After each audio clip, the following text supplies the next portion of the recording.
whose fault was it? Let's weigh up the evidence.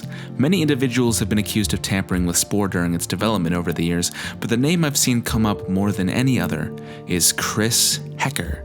So, who is Chris Hecker, and why does he keep getting blamed for ruining Spore? Well, he's a programmer who played an integral role in the creation of the game's procedural animation system. Chris Hecker was brought in to work on the animation system, which probably was the single hardest technical problem we faced in Spore. That is to say that if it weren't for him, they may not have figured out how to make your weird-looking creature walk properly. But despite this, a lot of people accused him of having ruined the game after he gave an interview in which he claimed to be the founding member of the game's Qt team. Chris Hecker was having strong misgivings about how appealing all this hard science would be to the wider world.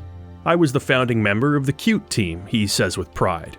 Ocean, Quigley, Spore's art director, and Will were really the founding members of the science team. And I'm not here to disagree with anyone's opinion on what the game's aesthetic should have been, but if you think it was Chris Hecker who's responsible for ruining Spore, you are wrong. Pushing for a cuter aesthetic is not the same thing as oversimplifying the game's mechanics. Since it just seems to keep reanimating like a really bad zombie movie, even though it's been called nonsense by me, executive producer Lucy Bradshaw, and Will Wright, I will simply state clearly that at no point did I try to steer the game towards a simplistic, shallow, or casual design.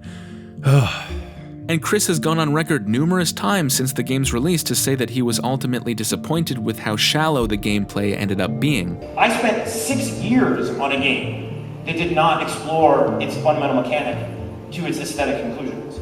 Editor consequence, it's Spore. I would have worked on Spore for longer.